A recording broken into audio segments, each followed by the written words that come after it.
Sejam bem-vindos a mais um podcast da Confraria Literária. Eu sou Rosana. Sou a Carla.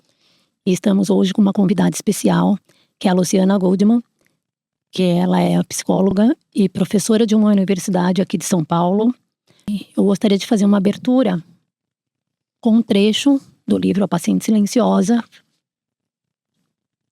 que é: o desenvolvimento da nossa personalidade não ocorre de maneira isolada, mas na relação com os outros. Somos moldados e completados por forças invisíveis de que não nos recordamos, no caso, nossos pais. E aí, dentro dessa sua experiência, né, eu gostaria que você contasse um pouco aí do seu percurso e o que conversa um pouco com essa temática. Esse trecho é bem importante e é verdadeiro, né? Assim, a gente consegue ler e entender que, de fato, a gente não veio de lugar nenhum. A gente veio, né, de um desenvolvimento desde quando a gente nasce. O livro, ele tem uma abordagem, quando ele vai falar sobre questões mais psicológicas, né? Quando ele entra, eu entendo que ele vai um pouco mais para o lado da psicanálise mesmo, né? Ele até cita, em alguns momentos cita Bion, cita Winnicott, que é a minha linha. Eu sou psicanalista. Freud, né? Ele vai citando. Exato. Tem algumas citações, né? No começo de alguns prefácios. E a minha linha é psicanálise.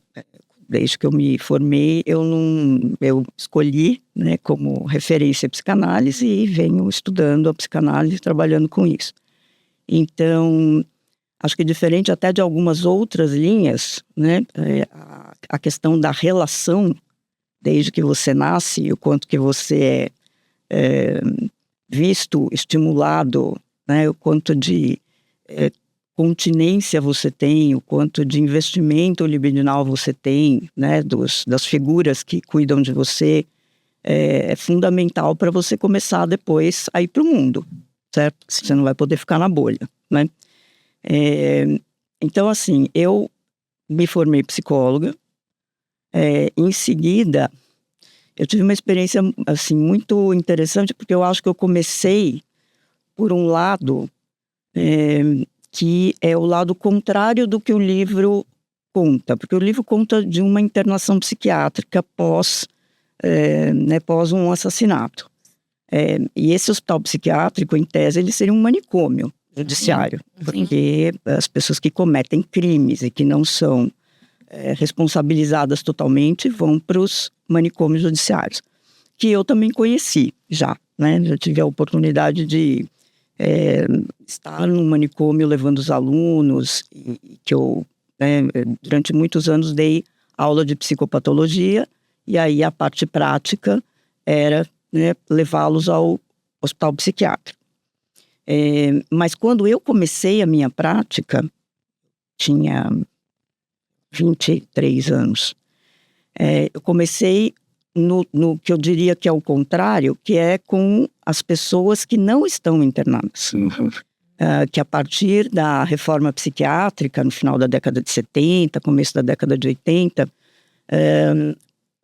começaram a ser tratados de uma forma diferenciada. Então, a ideia da reclusão, que permaneceu durante séculos, que é a reclusão das pessoas que são consideradas loucas, que não estão dentro da racionalidade conhecida pela maioria das pessoas e que muitas vezes despertam medo, né? Estranheza e medo, também por uma questão de má informação, porque a grande maioria das pessoas que têm transtornos não são perigosas, grandíssima maioria, né? A gente sempre fala que o neurótico é mais perigoso, como a gente é mais perigosa. Então eu comecei esse trabalho, que era um trabalho de acompanhar pessoas com transtornos mentais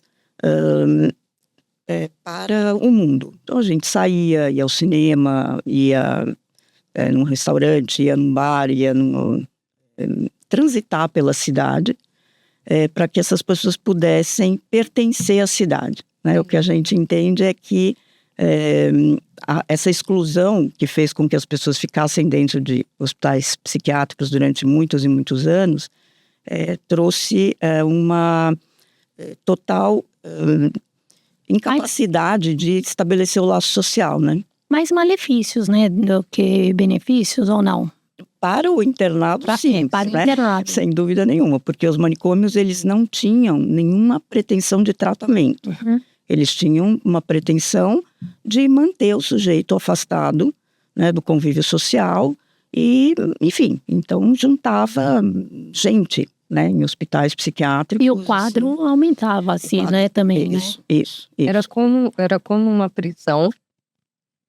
Era como uma prisão. Só que para pessoas que eram, vamos colocar, diagnosticadas com algum tipo de transtorno mental. Isso, para não ficarem junto com os outros. Então, mas o tratamento, pelo que você está falando, é raso, muito raso. Assim, não tinha tratamento. A reclusão. Exato. Então, quando eu comecei no caminho contrário, né? Então, ao invés de estar trabalhando dentro dos manicômios ou dos hospitais, eu ia para a rua. E a gente fazia muito trabalho individual. Então, era eu e uma pessoa. Então, foi um trabalho que eu fiz durante muitos anos. Eu nem sabia, né, exatamente a grandeza, né, do que eu estava fazendo. Tinha os meus receios, as minhas reservas, o meu medo, mas também tinha aquela coisa corajosa do jovem. Sim. Uma curiosidade, como é que surgiu isso? Isso era parte de um programa que foi colocado, ou foi uma iniciativa sua? Não. Supervisão, né, da faculdade? Não. Nessa época eu nem estava na universidade ainda. Eu estava só trabalhando. Não, isso é um movimento que nasce junto com a reforma psiquiátrica mesmo, e inclusive em outros países. Então, uma das percussoras foi a Anísia Silveira, ou não? A Anísia foi uma grande... ela foi uma psiquiatra importantíssima na história da reforma psiquiátrica no Brasil. A Anísia, ela propunha algo que era uma transformação de tratamento dentro dos hospitais psiquiátricos. Então, ela era voltada pela arte, né? Pela arte terapia. Isso, né? Então, ela dizia que uma das maneiras dos pacientes se expressarem, principalmente aqueles que estavam internados há muitos anos, poderia ser através da arte. E, de fato, ela fez um trabalho incrível, histórico. Né? Pioneiro, né? Pioneiro, isso. Mas junto com essa... Quer dizer, teve várias iniciativas, né, foram transformando a história dos tratamentos de pacientes com transtornos mentais graves. A Anísia, por exemplo, é uma pessoa, né, que tem uma importância muito grande no Brasil. A gente tem países que foram muito marcantes, como Itália, França, mais para cá a gente tem Argentina, Brasil, né, que batalharam muito para essas mudanças acontecerem. E uma dessas que apareceu foi o acompanhante terapêutico, porque na medida em que os hospitais psiquiátricos eles foram sendo, vamos dizer assim... reformulados? Eles foram acabando, na verdade, né? A ideia era... Extinguindo mesmo. Porque o que a gente chamava de manicômio era aquele lugar que tinha muita gente. 500 pessoas, 1000 pessoas. Que era um depósito, né? Isso. E apagados ali da sociedade, né? A reclusa. Exato.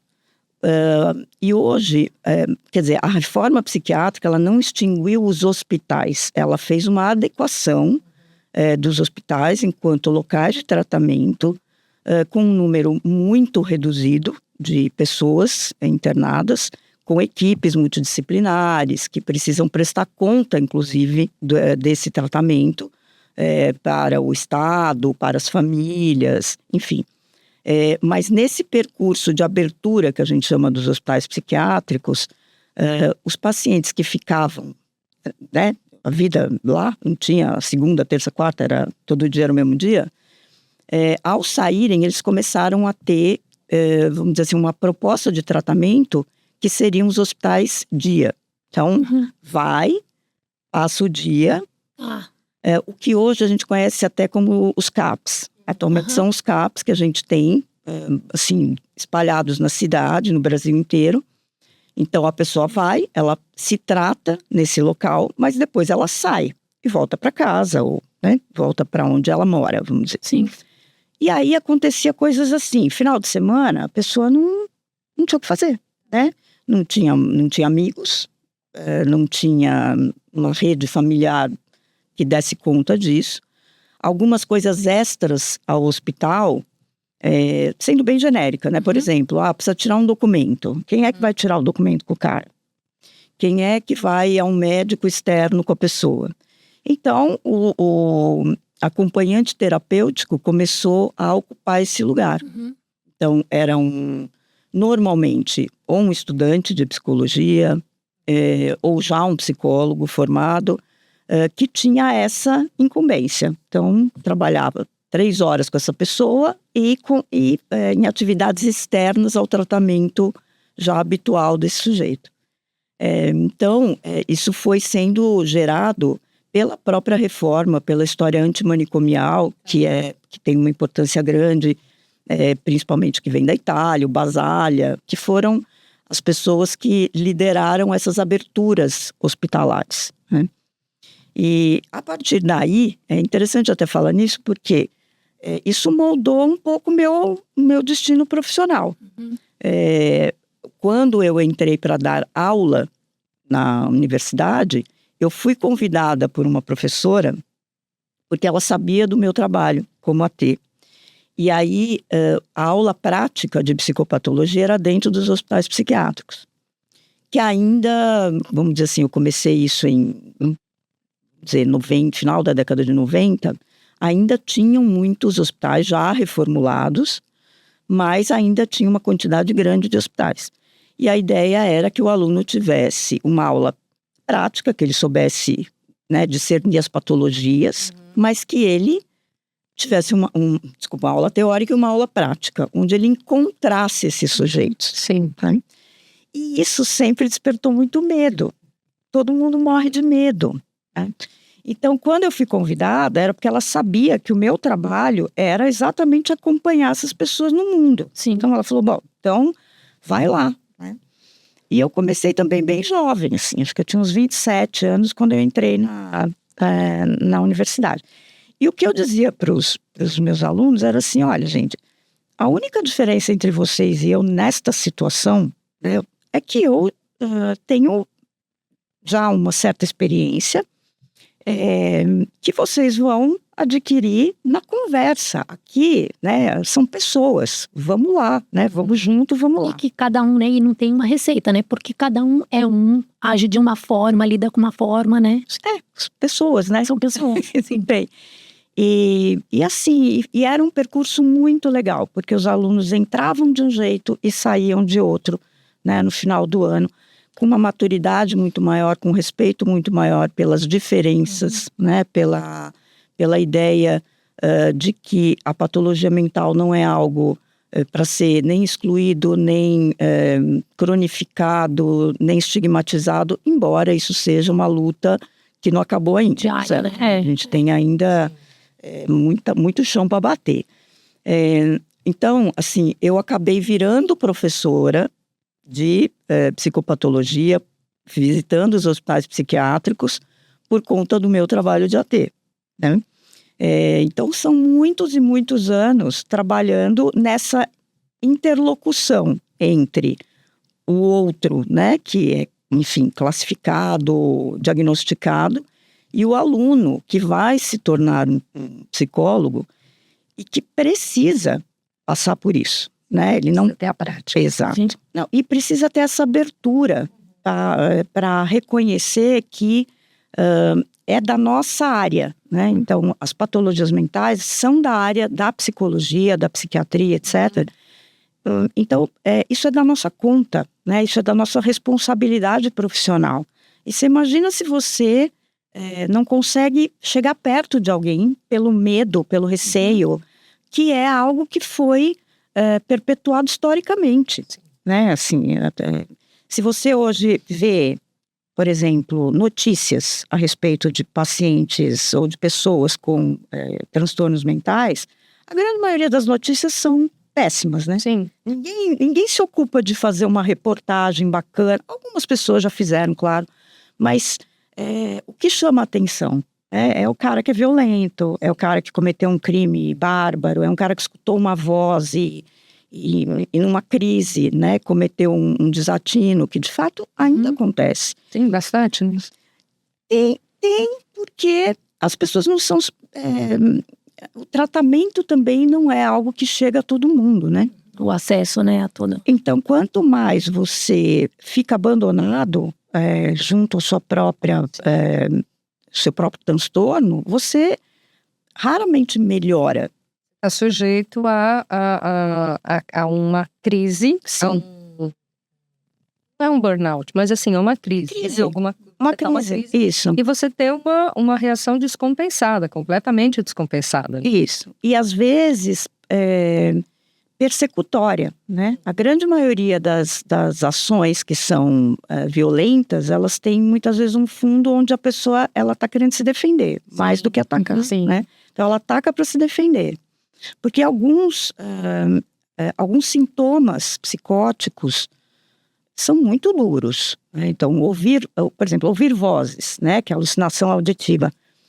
As vozes normalmente não falam que você é uma gracinha, entendeu? Não.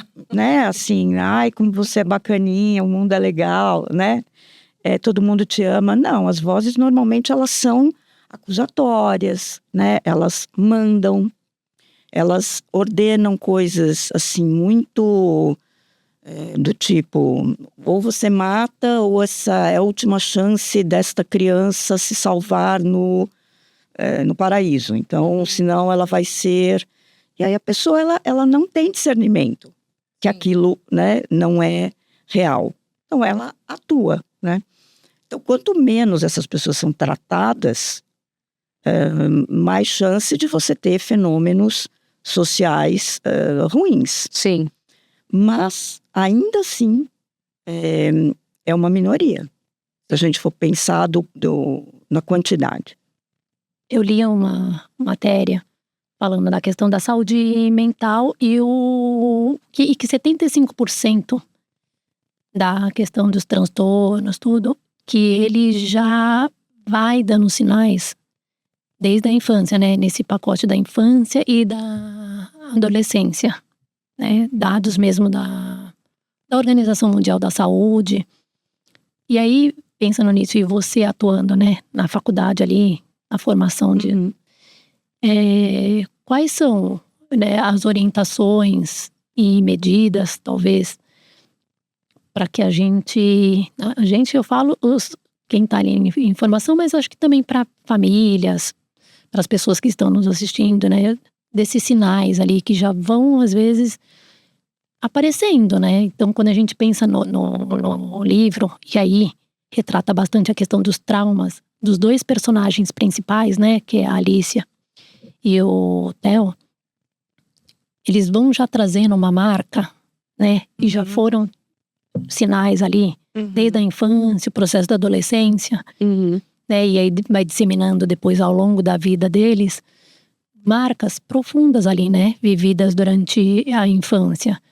E aí o que você tem para nos trazer com relação? Então, é verdade, existem algumas manifestações mais patológicas que são muito evidentes na infância e na adolescência.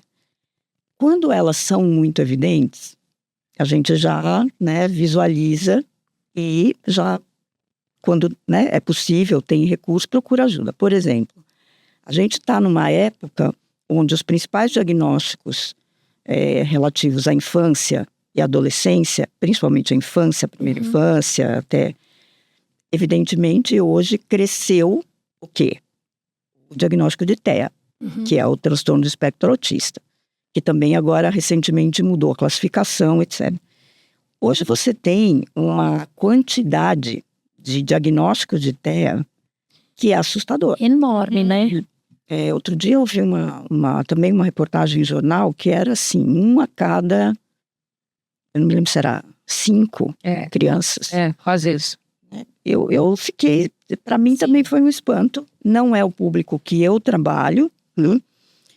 Mas a gente vê crescer assustadoramente os diagnósticos, tanto de TEA quanto de TDAH. Também é muito, né? Muito, Eu atuo muito. na escola, é muito. Agora, a gente precisa tomar cuidado com a questão do diagnóstico. Porque o diagnóstico, ele também é um fenômeno, vamos dizer, esse crescimento também é um fenômeno moderno.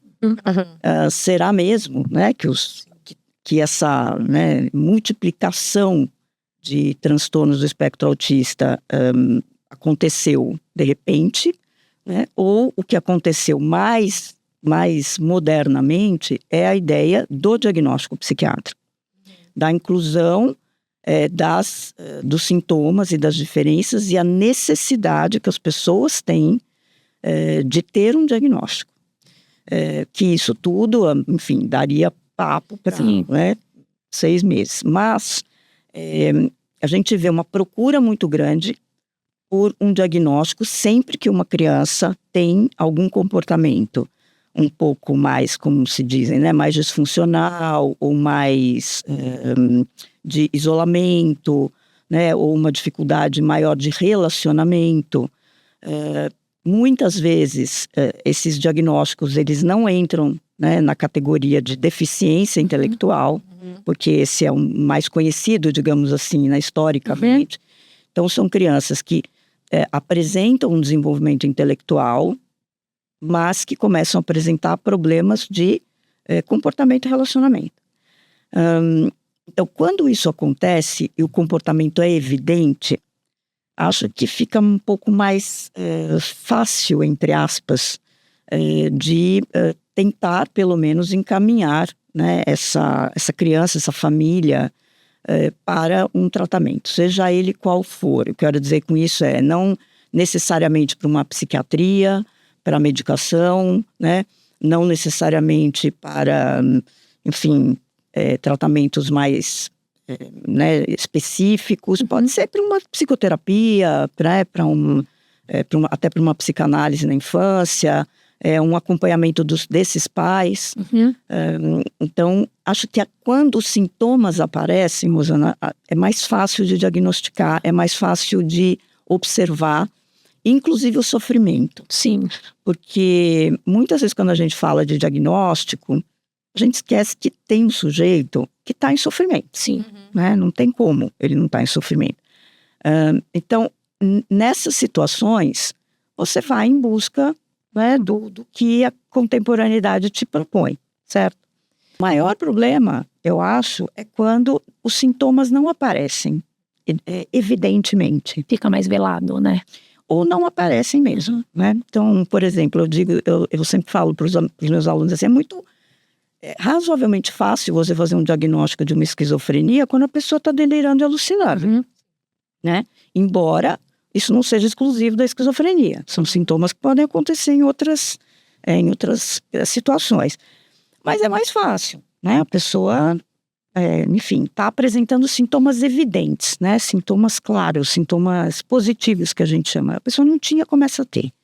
Mas tem aqueles que misturam um pouco questões do próprio desenvolvimento, de fases do desenvolvimento, com, eventualmente, a eclosão de uma patologia. Então, por exemplo, na adolescência, é muito comum que adolescente tenha os seus, né, arrobos de esquisitice. Então, ou tem muito amigo, ou não tem amigo nenhum, ou resolve ficar, né, fascinado com o jogo, ou resolve se vestir, né, de um jeito específico, resolve contestar os pais, né, não aceita a ordem, ou aceita a ordem demais, enfim, né. E a gente toma isso como um processo, vamos dizer assim... Marcas esperadas, né, assim, da faixa etária, isso, do desenvolvimento. Natural. É que existe um ponto que a gente tem que entender que o ser humano na adolescência, ele passa por mudanças, né? Um autoconhecimento assim, quem eu sou, para onde eu vou. Então, questionamentos, exatamente, os questionamentos. Então, assim, a adolescência já é um período de muito, porque você é criança para alguma coisa, Exato. muito criança para alguma coisa, é muito grande para outras, e você está sempre tentando se achar Exato. naquele contexto. Isso por si só já é um drama psicológico muito grande. Sim, E é natural. é natural.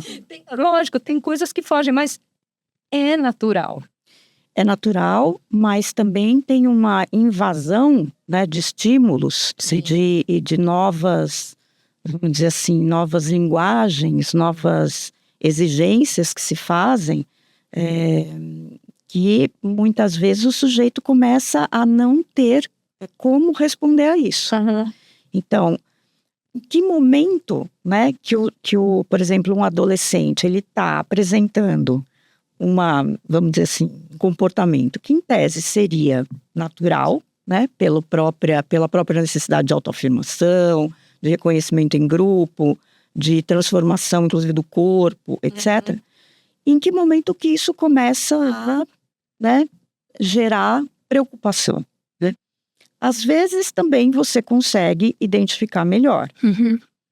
E às vezes, infelizmente, você vai ter situações onde a mistura dessas características não permitem, né? Porque o sujeito não pede. Também é mais fácil quando alguém chega e diz, olha, eu estou sofrendo, eu preciso de ajuda. E tem adolescentes que fazem isso. E quando ele não faz, ele esconde, os pais ou quem cuida também não está nessa... Ou realmente não está sintonizado, né, com essa vida né, que está ali. E aí podem acontecer, enfim, momentos que a gente chama de né, de se machucar, de, né, ter atitudes autolesivas e até, né, como dizem hoje, de autoextermínio, etc. E sem que a gente tenha muito como ter visto isso. Sim. Então, eu acho que a saúde mental, atualmente, entre crianças e adolescentes, ela tem que começar antes da apresentação de qualquer tipo de sintoma. Né? Então, os colégios, os lugares de formação e vamos dizer assim, de convívio, né, Coletivo, né? Exato.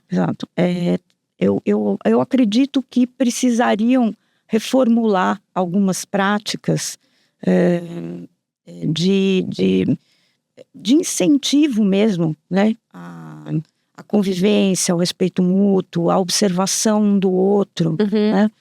Hoje a gente só escuta falar de bullying, por exemplo.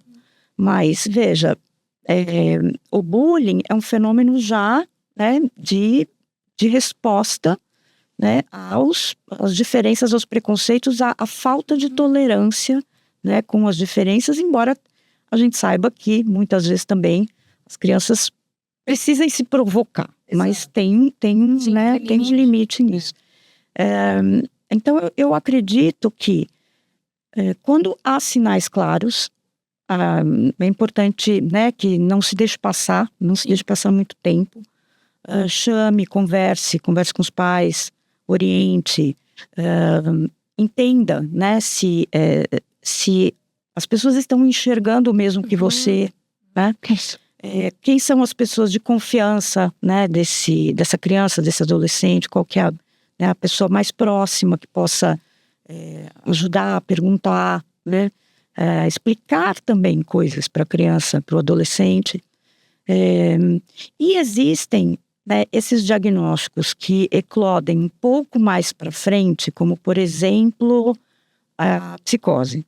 Então, se você tem uma esquizofrenia, existem esquizofrenias que tendem a ter a primeira crise na adolescência. E aí, depois da primeira crise,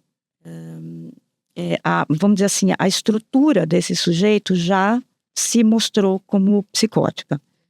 Não vai voltar para trás. Isso não quer dizer absolutamente nada, né? É um sujeito e vai ter a sua vida, né? O seu destino trabalhado junto com as pessoas, né, que podem fazer parte dessa história. Dentro desse campo que você está trazendo, da esquizofrenia, separei um outro trecho para você ver se conversa ou não e nos ajudar aqui a pensar. Tá. Que é assim, eu e o óculos, né? Que eu fujo do óculos. A fúria assassina, a fúria homicida, não nasce no presente. Ela tem origem no território anterior à memória. No mundo da primeira infância, com abusos, maus tratos, que vão se acumulando ao longo dos anos até explodir. Não raro contra o alvo errado. E aí, pensando nesse trecho, você concorda? Não concorda? Eu concordo que uma pessoa que teve uma vida, vamos dizer assim, pautada por falta de atenção, falta de carinho, falta de tudo, né? Do ponto de vista das relações, tem mais propensão, obviamente, a episódios, né, patológicos. Não acho isso uma surpresa, no sentido, né, de que se uma pessoa vive num ambiente hostil, uma relação hostilizada, é muito mais fácil que essa pessoa desenvolva menos recursos para lidar, né, com os seus próprios sentimentos, com as suas próprias lembranças e com aquilo, como está escrito aí, que está para além da memória, que está recalcado, que está reprimido, que está no inconsciente, que não é vamos dizer assim, não é todo mundo, né, que se pauta no inconsciente dentro da psicologia. Na psicanálise, sim. Né, essa é uma das grandes diferenças da psicanálise para outras linhas, ou para outras abordagens, que é o inconsciente. Então, há coisas que foram vividas, que foram reprimidas e que ficam lá para a preservação do próprio ego, né, do próprio eu. Quer dizer, são coisas que em tese, se estiverem na convivência mental atual, elas vão despertar um nível de sofrimento que é impossível da pessoa continuar sequer pensando, né? Então, o que está dizendo aí é que algumas experiências são recalcadas e que elas podem voltar na medida em que, enfim, né, coisas da vida vão provocando isso, na medida em que você não trabalhou essas questões, e também na medida de cada um, quero dizer. Né? Quero pegar esse gancho para fazer uma ponte também com... Depois eu queria falar uma coisa do livro. Porque assim, o Theo, no começo do livro, quando ele se apresenta como um psicólogo e ele diz que ele vai fazer psicologia para se entender. Então, ele tem essa demanda que tem, a gente sabe que tem uma série de sofrimentos, tem uma série de traumas que ele traz, mas ele vai tentar de alguma forma descobrir. A minha pergunta é, você consegue perceber isso nos seus alunos? Você já conseguiu perceber isso do tipo assim, às vezes é uma vocação de ajudar o outro, mas às vezes é uma necessidade de ajudar a mim mesmo para, se eu tiver essa vocação, eu poder ajudar os outros. Mas qual é o equilíbrio disso? Tem muito mais gente que vai lá porque realmente está bem resolvido e quer ajudar os outros? Tem mais gente que vai porque está procurando uma demanda dele mesmo, um autoconhecimento. Que eu tenho medo, eu acho perigoso. Olha, assim, perigoso esse pensamento, assim, né? Eu fico pensando, porque eu escuto muito, só entrando um pouco, eu fico pensando quando define, né, para eu ser professora. E aí me incomoda, assim, quando vem aquelas falas que, eu quero ser professora porque eu gosto muito de criança. Gente, ser professora é muito mais, sabe? Sim, um pouco nessa linha, nesse sentido, mas eu quero te ouvir. Eu quero ser psicólogo para ajudar os outros. Também é uma fala, né, absolutamente equivocada. E que a gente sabe que existe, né? Exato. Eu sou bom, eu quero ajudar o outro. Então, a minha experiência na universidade sempre foi com alunos de 4º e 5º ano. Então, para começo de conversa, tem uma parte que entrou e desistiu. Exato. Né? Já no quarto ano. Seleção natureza, primeiro ano. No quarto ano você já tem um pessoal um pouco mais determinado. Né? Mas tem alguns que sobram, assim, e que você localiza, de fato, que não tem... Veja, não é nem a questão de querer entender a si mesmo, é a questão qual é a condição que essa pessoa tem, né, de se colocar frente a outro que está pior do que ela, deveria, né, pelo menos, alguém que está... Não quis fazer terapia, você está sempre péssimo, nada disso. Mas você vai precisar estabelecer limites entre você e o outro, Sim. senão a coisa não funciona, a coisa se perde. Então, muitas vezes existem alguns que chegam até o final não sabendo essa diferença. Isso é preocupante. Mas são poucos. Eu entendo que a maioria vai entendendo o que veio fazer na faculdade de psicologia ao longo dos anos. Eu te confesso que quando eu entrei, para falar bem a verdade, eu nem sabia direito o que eu estava fazendo.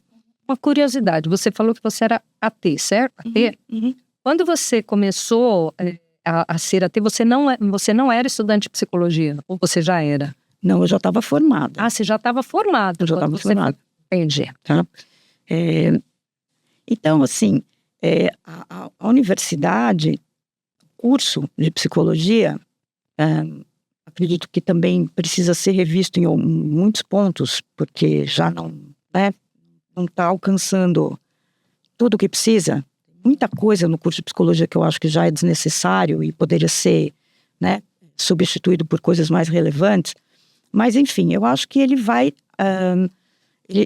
preparando o sujeito gradativamente para os desafios da profissão. Então, quem não aguenta cai fora. Eu não vejo muito problema de uma pessoa querer ser psicólogo, porque tem questões próprias, né? Contanto que ela vá entendendo que isso precisa ser trabalhado em outro lugar e que alguma outra coisa nasça no lugar dela, né? Então, por exemplo, a questão ética é extremamente importante num curso universitário, né? Então, e o resto, eu sempre digo, a universidade hoje ela é um começo. Depois você tem que, né, fazer suas coisas amadurecerem de outra forma. Mas tem.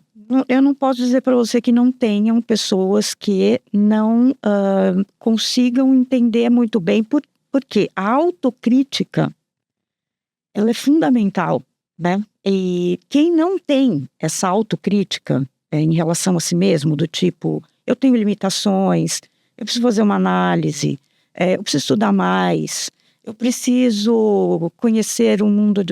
Quem não tem essa autocrítica, não sabe que não tem essa autocrítica. Né?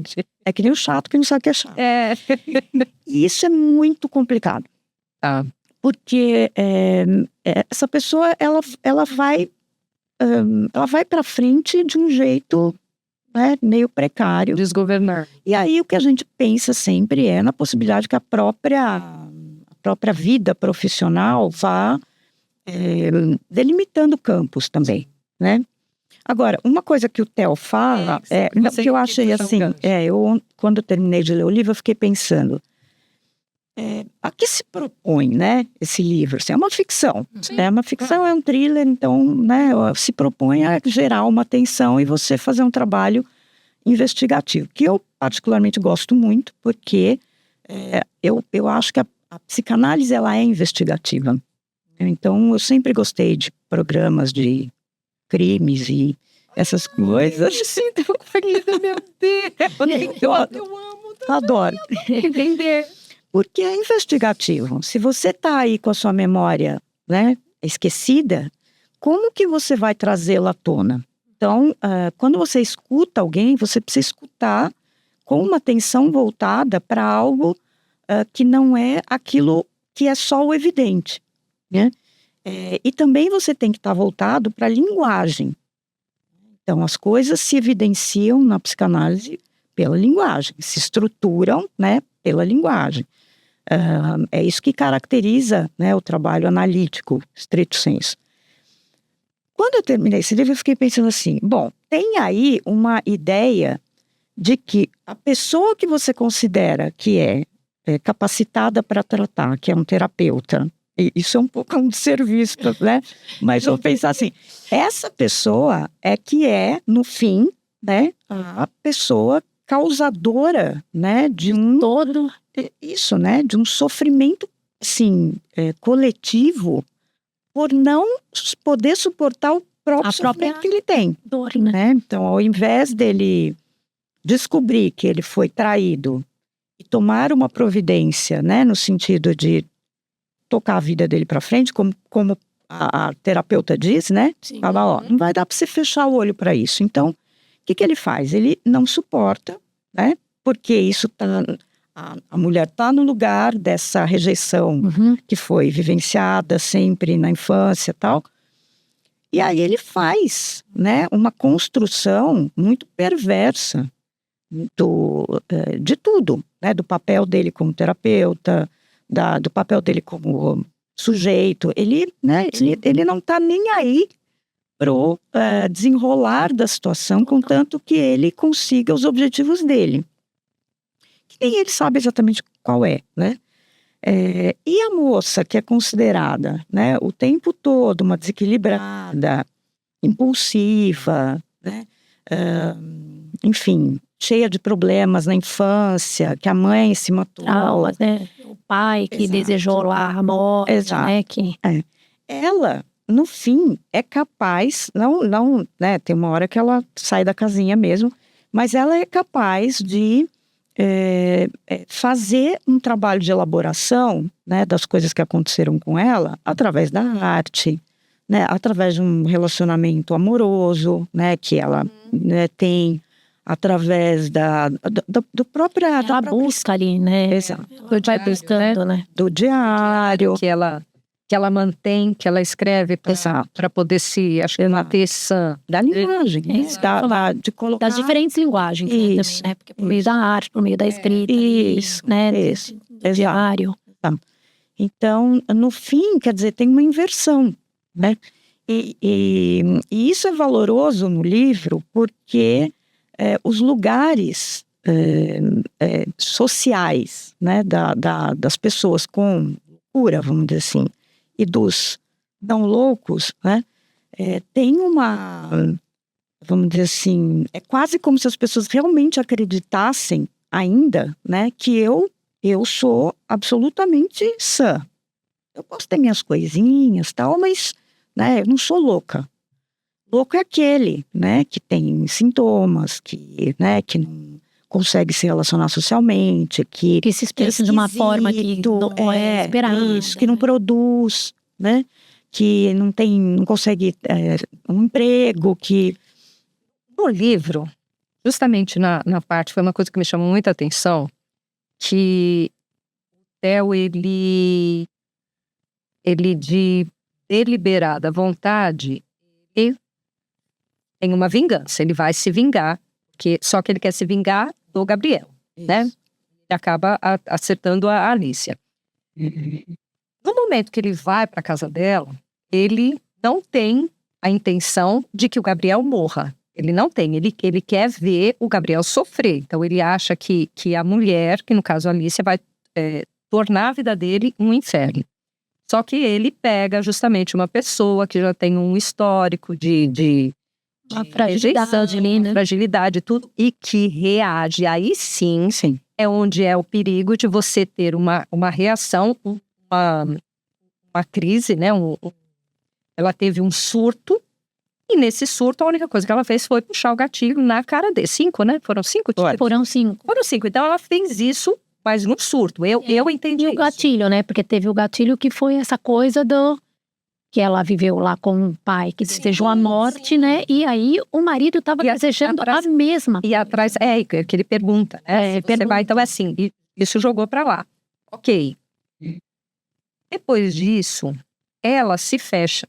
E ela se fecha, no meu entender, como uma conscientização de que ela realmente fez uma coisa que ela se arrependeu.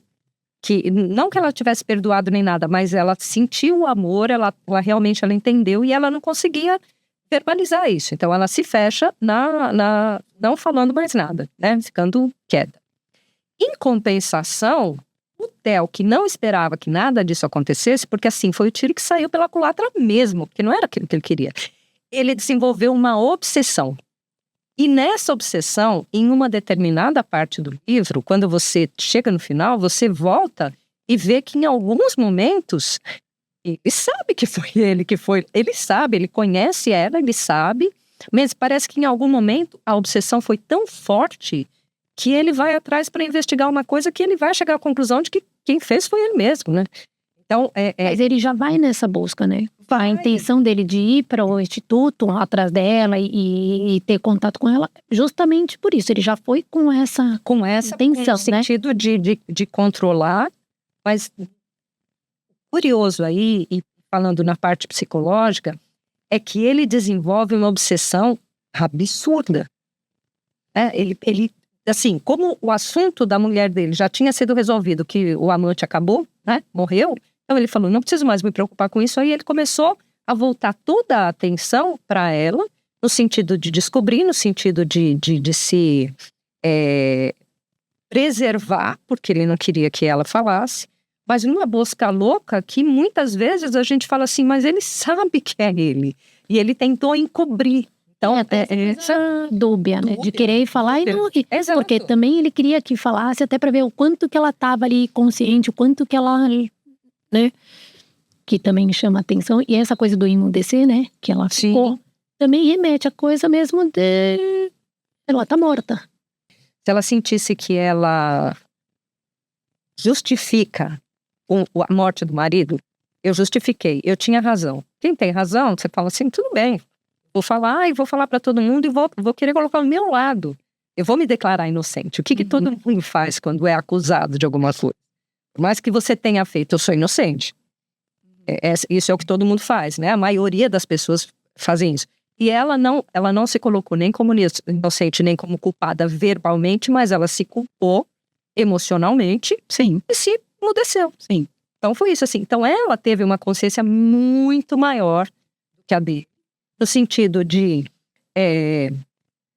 entender o amor que ela tinha, entender a dor que ela teve por ele ter feito tudo aquilo, mas mesmo assim, não foi, em vários momentos, ela não é que ela não demonstra raiva, mas ela demonstra a dor dela ter feito aquilo. Então, assim, Ela vai explicitando isso no diário, né? No autoconhecimento da própria dor, das próprias, dela enfrentar, ela olhar para aquela dor e ela enfrentar aquela dor. E ele já foi totalmente contrário. Ele olhou para tudo aquilo e falou assim, eu sou inocente. É que a questão aí também tem a ver com estruturas também muito diferentes. Então, no caso dela, era uma pessoa perturbada por vivências infantis, etc., por fantasias em relação à morte da mãe, né, que ela teria culpa pela morte da mãe, o pai que preferia que ela tivesse morrido. Né? Mas ela parecia, né, porque o diagnóstico que foi dado a ela era de borderline. E ela não é borderline, né? Então, assim, ela não tinha nenhuma demonstração evidente disso. Ela tinha uma dor, né, um existencial ali de... enfim, o Theo, ele vai se mostrando ao longo do livro como sendo um perverso. Psicopata. Né? Então não tem muita lógica na cabeça dele. Assim, lógica do tipo, bom, se eu for fazer isso, eu vou, no final, é capaz de alguma coisa dar errado. Por que eu não fico quieto no meu canto, né? Já que a coisa já rolou, a minha esposa ficou comigo, por que eu não fico quieto no meu canto? Porque ele vai em busca mesmo, né, de uma nova experiência, né, em relação à Alicia, de tormento do outro. Porque quando ela mata, né, isso que você tem razão, ela mata porque ela fica cega, né, porque ela junta dois traumas. Porque o Gabriel não disse que prefiro que ela morra. Né? Ele disse, eu não quero morrer. Né? não é a mesma coisa, né? Sim. Uma situação... Entendedor, no caso, para mal entendedor. É que Sim, como mas tem não é a todas essas mesma marcas, coisa sim, do mito. Sim. Né? No mito da Alceste não é a mesma coisa. Né? Ele entrega a mulher, Sim. né? Enfim, no lugar dele. Então, eu acho que tem uma busca dele, né? Tanto que no final do livro, quando ele é descoberto, ele fala do alívio. Porque ali ele sente que ele vai parar. Porque se ele não for, né, preso, ele vai continuar. E aí quem é a próxima pessoa que ele vai atormentar? Né? Assim, atormentar de uma maneira perversa, né? Nós não estamos falando de... É um alvo, né? Como um objetivo. Isso. O que eu falo da obsessão é que ele teve a obsessão pela mulher, depois ele trocou essa obsessão pela Alicia, e depois ele ia trocar por alguma outra coisa que fosse motivo que ele pudesse se dedicar de corpo e alma àquilo, de uma maneira perversa, não de uma maneira altruísta, mas de uma maneira perversa. Isso. E aí é onde, vamos dizer, a fronteira entre o normal e o patológico, ela se esvanece. Quer dizer, em tese, existe uma presunção, né, da gente, que a gente nunca vai enlouquecer, que a gente nunca vai fazer um ato. E isso é uma ilusão, né, porque nós temos, né, as vulnerabilidades e temos aquilo que também vem do inconsciente, né, do ponto de vista de uma junção entre coisas que você não tem controle de tudo. Então, por exemplo, quando os alunos começam a ir no hospital psiquiátrico, uma das coisas que eles ficavam, na época, né, muito assustados, é que muitas pessoas que estavam internadas não se pareciam com pessoas com loucura, vamos dizer assim. Então, eles conversavam e depois eles falavam, mas o que essa pessoa está fazendo aqui? Ela fala, né? Ela fala coisa com coisa, ela sabe quem ela é. Eu falei, gente, mas de onde vocês tiram que a pessoa que, né, não fala... E aí, em seguida, era assim, bom, mas então se essa pessoa está internada, quem diz que eu não posso vir a ser internado em algum momento, né? E aí, também, isso não é garantia, não tem garantia, talvez, né? Mas tem um histórico também, né? A história de cada um. Quer dizer, se você pegar a história de uma pessoa que está internada você consegue acompanhar um pouco, né, dessa, vamos dizer assim, do que foi acontecendo com essa pessoa, quais foram isso, né? O que fez isso acontecer. Não que você vá saber tudo, mas você consegue... Mas dá para trazer, assim, que é uma pessoa que já tem uma predisposição, contando, dá para mostrar isso? Não. Em termos de predisposição, acho que não. Não. Mas, de novo, né? Acho que temos que pensar de quem está falando, né? Então, eu estou falando a partir do que eu acredito teoricamente. A psiquiatria, por exemplo, a psiquiatria mais organicista, está em busca dos marcadores biológicos das doenças mentais, que não são doenças, porque não tem marcadores biológicos ainda, então são transtornos, mas não existem ainda. E tem muita gente que fala abertamente que a esquizofrenia ela é genética. Já ouvi isso inúmeras vezes. A esquizofrenia é genética. Mas de onde você tirou isso? Não, porque o psiquiatra falou, uma professora falou. Eu falei, gente, mas né? Provavelmente tem componentes genéticos, mas não existe... Só isso. Não existe prova. Não existe, exato, não existe como verificar isso. Não existe nenhum marcador biológico para as doenças mentais ainda, né? Então, isso também atormenta a medicina, porque eles estão em busca disso, né? Então, não é que... eu não posso dizer abertamente que não tem uma predisposição até genética. Não posso afirmar isso com todas as vezes, mas nós não chegamos aí ainda. Então, aí o que eu te falo dessa predisposição, mas quando eu tenho, por exemplo, dos dois personagens que tem vários traumas ali ao longo, né, do enredo, e que uma hora poderia ou não isso vir à tona de um outro jeito, né? No caso dos dois, né? Então, mas é o poderia ou não. Poderia ou não, né? Não tem uma coisa que né? Que define, né? Porque por mais traumas que você tenha vivido na infância ou mesmo na idade adulta, o trauma não é o determinante, né, de nada, digamos assim. Então, você tem situações, vamos dizer assim, alguém que passou por um campo de concentração, né? E que viu horrores, sofreu horrores e que saiu de lá com vamos dizer, com marcas, mas não com, né, uma atrocidade direcionada ao outro. Então, assim, eu vivi tanta violência, então agora eu vou descontar em alguém. Não, né? E teve isso alguma coisa vou falar uma bobagem, tá? E você corrige que era isso mesmo. Mas de recursos, porque tem mais ou menos recursos psíquicos. Sim, sem dúvida. Sem dúvida. Eu costumo falar exatamente isso, né? É que, novamente, não é algo palpável. O que é um recurso psíquico?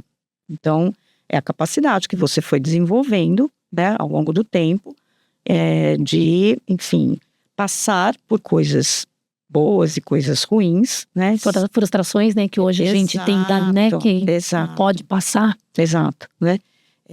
E tornando, né, tanto uma coisa boa quanto ruim, não pré-determinantes, né, daquilo que você é, e nem de onde você vai ficar estacionado.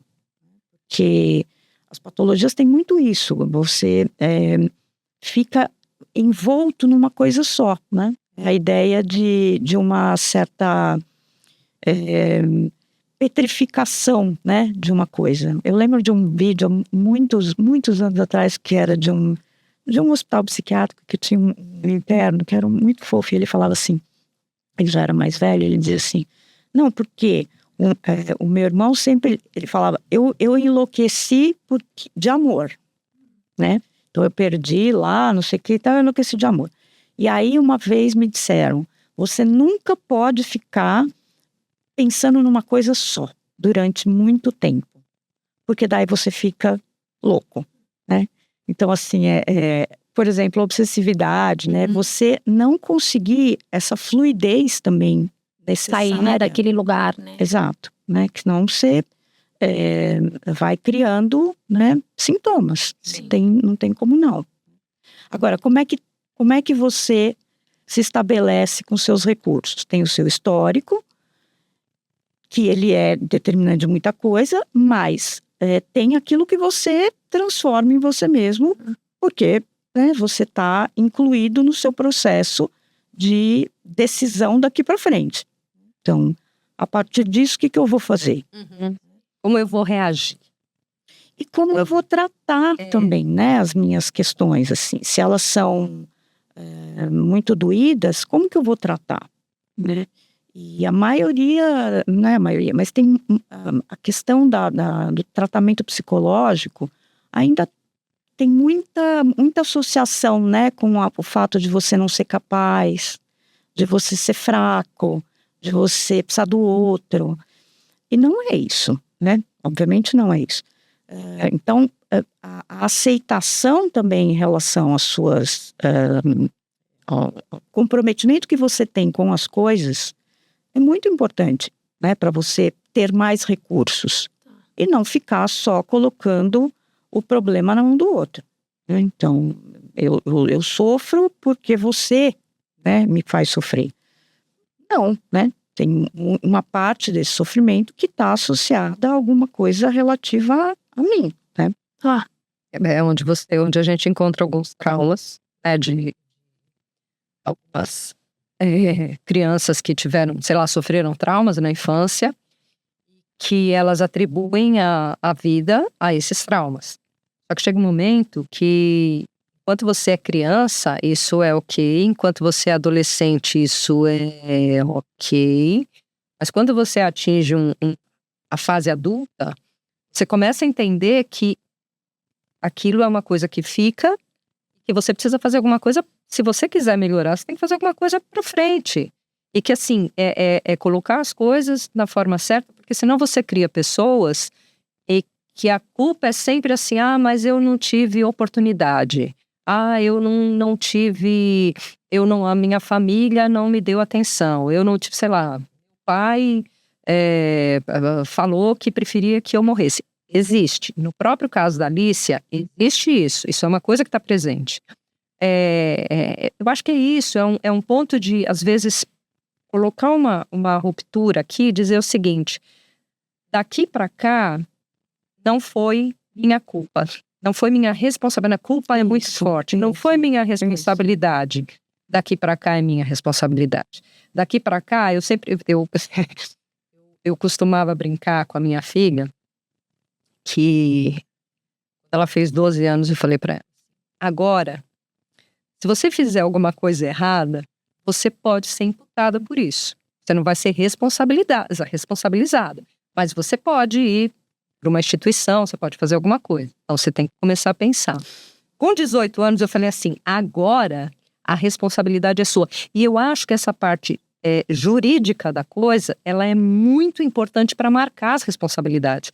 Porque até os 18 anos, se você deixar uma pessoa sozinha, se você como mãe deixar uma pessoa com 17 anos sozinha em casa e por um acaso o apartamento pegar fogo, a responsabilidade é sua. Você vai ser responsabilizada porque ela não é responsável por ela mesma. O dia que ela faz 18 anos, a responsabilidade é dela. É lógico que isso, psicologicamente, não é uma chave que você vira, mas isso é importante para colocar na cabeça que agora, a partir daqui, é importante que você tenha um olhar diferente, onde você pode ser responsabilizado.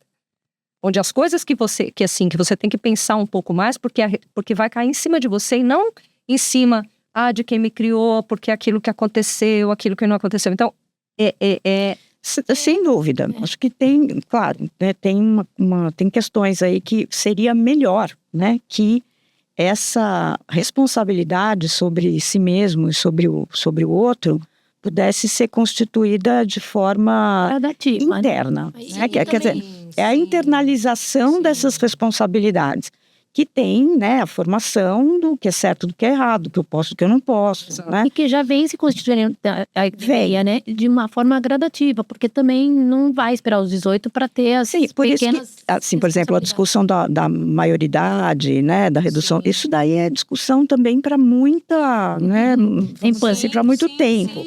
Mas a lei... muitas vezes, quando a lei interna não foi suficientemente constituída, a lei externa, ela ajuda, porque ela é uma barreira, né? É uma barreira que o outro vai impor sobre você. Então, é muito importante mesmo essa evolução, inclusive jurídica, né, de responsabilidade, ela é importantíssima. Mas a ideia é que, né, de fato, a pessoa consiga ir internalizando o que é possível, né? Inclusive socialmente falando, nas relações, né? O que eu posso e o que eu não posso fazer. Quando isso não se constitui muito bem, né? Que é uma questão mais ligada à formação do superego, né? Aí a gente começa a ter problemas, né? Problemas, assim, muitas vezes mais graves, né? Por exemplo, o Theo, né? Tá cansado de saber o que é certo e o que é errado, né? Do ponto de vista, ele não tem nenhum problema cognitivo, ele não é um louco psicótico, né? Que tenha, vamos dizer assim, algumas questões de não conseguir entender a realidade. Não, ele sabe muito bem o que é certo e o que é errado, né? Mas ele não opera dentro dessa lógica. Não. Ele se permite fazer coisas muito erradas como se fossem certas. Como o caso que ele acabou de sair da psicóloga, que ela falou: eu não posso falar nada, mas você tem que resolver e você tem que encarar isso. Você tem que conversar com ela e encarar isso com ela. O que ele faz? Mas mais do que isso, às vezes o psicólogo fala, faça isso, você faz o contrário. Isso é mais ou menos natural. Mas o que eu digo é assim, ele sabe que ele não pode matar.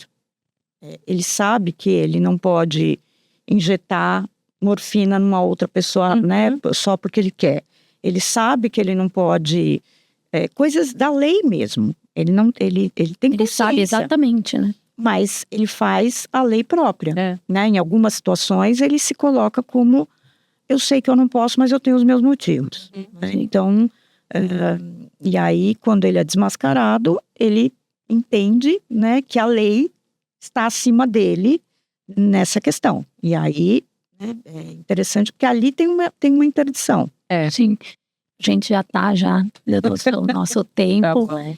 E aí eu quero fechar, né? Tinha outros assuntos que eu queria também, mas não tem esse tempo todo. A gente precisava de mais umas 3 entrevistas, umas 3 horas. Muito gostoso esse bate-papo. E aí no último, pra gente fechar, né? Eu coloquei aqui um outro trecho que é assim, o objetivo da terapia não é consertar o passado, mas permitir que o paciente enfrente sua própria história e sinta sua dor, que foi um pouco de uma tônica que você foi trazendo, né? Você não transforma, você aprende a lidar e você faz escolhas, né, a partir da sua autonomia e da sua responsabilização sobre a sua própria vida. Então a ideia é essa. Há situações onde realmente as pessoas lembram de coisas que não lembravam, né? Podem fazer novas formações de sentido, eu acho, para o que viveram. E também, vamos dizer assim, tentar desarmar alguns equívocos, né, que o próprio ego, o próprio narcisismo faz, né, na ideia de o sujeito sempre ter razão, né, em relação àquilo que ele imagina que faça ele sofrer. Então a ideia é poder também desfazer, né, não só traumas, mas também equívocos, né, que a pessoa, para que ela possa ter inclusive mais liberdade de escolha frente ao seu próprio desejo. O que ela quer? O que uma pessoa quer, né, na sua vida? E como a psicanálise não tem um viés moral, então o que você quer para a sua vida eu não sei, né? Eu não posso dizer se isso está certo ou se está errado. Eu não posso nunca dizer o que é melhor para você. Então a gente parte, né, de uma relação de neutralidade para que você possa se confrontar mais com o seu próprio caminho, o seu próprio desejo, né? Luciana, quero aqui agradecer. Eu que agradeço. Acho que vai ajudar os nossos espectadores. Sabe mais ali sobre a questão da saúde mental, das prevenções, enfim, foi um ótimo bate-papo. Obrigada pelo convite, pela oportunidade, foi ótimo mesmo. Foi muito gostoso. E a gente indica a Paciente Silenciosa. No episódio anterior tem um bate-papo que é mais específico à obra, né? Se você concorda com o que a gente falou, se você tem uma visão diferente, se você tem um olhar diferente, sempre vai enriquecer os nossos bate-papos, sempre vai enriquecer com a sua participação, tá? Então, por favor, deixem os comentários sobre o que vocês acharam. Obrigada. Obrigada. Enriquecedora, adorei. Obrigada. A gente podia ficar... Gostei também.